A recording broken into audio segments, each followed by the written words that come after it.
My name is Lizza Marie Kawooya, and I am the fundraising and partnership manager at Enjuba. Enjuba is a catalytic children's education organization that focuses on the learning outcomes of children in Uganda through early childhood development.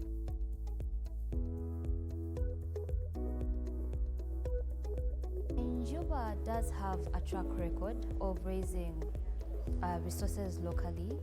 One, I would say, I wouldn't focus so much on raising just money, but we'll talk about STEM. That would be skills, time, the effort, and money at once. So yes, Enjuba goes all the way from the story starting from 2006. And in 2012, when the Spelling Bee started, it started with volunteers. These volunteers gave their own resources, that is their time, their skills, and their effort as well as their money to just make sure that the Spelling Bee program runs.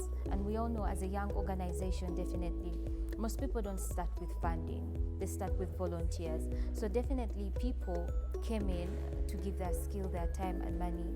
And besides that, going along the way, in 2018, we started up a campaign, a local campaign where we use social media and we use friends and family to just collect towards a certain cause, and that's the book giving campaign. With the book giving campaign, we aim to raise 1,000 books for 1,000 children around either a district or a school that has performed poorly in PLE or the last year's PLE. So we ask friends and family to just donate. Either they can come on as volunteers, or they can give their money, or they can give their time. I mean, anything that they can give, but locally.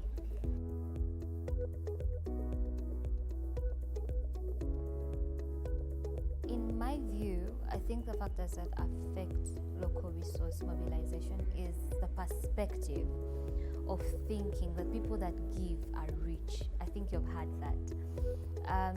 Most times they feel like people who go out and are carrying out, people running non-profit organizations, people involved in non-profit mobilization, non-profit organizations have a white face somewhere, just spending money on them, that kind of thing.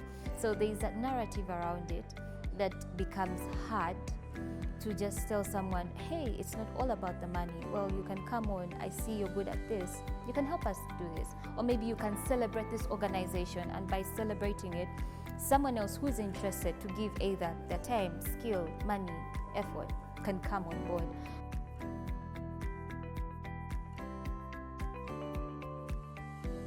The most successful tool we have used to raise money, locally, I think one is to try to put Enjuba out there, tell people more about our goals, our mission, our vision, and then also just try to let them know that you can be part of this, and through these campaigns that we have, so you can give of your money, of your time, of your effort, and of your skill. But then I would say the most successful part of it is having more people involved, having volunteers come on, even when they don't have money. That's when you get to know, there's some sort of satisfaction that comes with it when someone is so passionate about something and they're like, you know, I don't have money, but I'm going to come with you guys and I'm going to help you. So I think that is one of the successes we celebrate all the time whenever people just come up and they're like, we want to be part of this. How can we be part of it?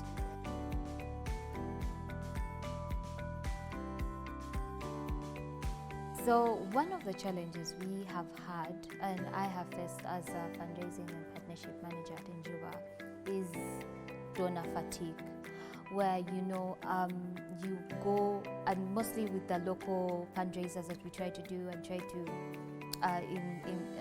try to have different people come around and give them an opportunity to give. We find that we have the same circles. Almost times when your circle has kind of enlarged, it's like an extra 20 people or something of the sort. So you find yourself approaching the same people over and over again to give in the money aspect. So they get tired and they may be like, I'm not able to give. I love what you're doing. I've been giving over the years, but this time around, let me just wait for another time. So we have found that quite hard, and it's one of the challenges we have faced.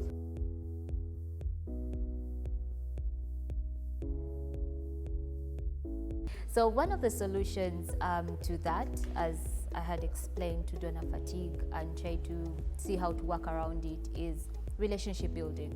Trying to put our organization out there as Enjuba to different audiences, try to use the power of social media, try to grow the audience, and also try to tell our stories in ways that attract other audiences to be part of our organization's work.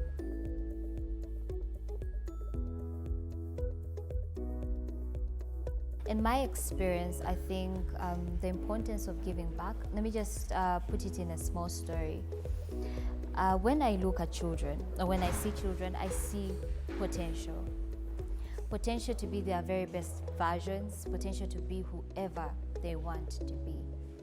But what is potential without opportunity? So in this sense, I'll just tell a small story. When I was in Noya district, when I was working with a small CBO called Delta Education Collective, I saw a woman, she was a senior woman, and she was trying to give these young girls, because they missed school whenever they went into their menstruation period. So she always tried to get her own resources to give to these girls, to give them cotton, to give them water, and even to accommodate them in her house. It was quite a small house. So I used to watch that, and other people felt like it was something, it was a given. But to me, when I saw her do that, even when I saw her run out of resources, I saw someone who was trying to keep a girl in school. Someone who was giving a voice to a girl and telling them that, you know what, you can complete your studies, this shouldn't let you stop school. So I started up My Voice podcast, which shared stories around such things, and also now to an organization called Dwana Initiative. So through that, I saw that philanthropy gives an opportunity. It gives a voice to all those that have potential.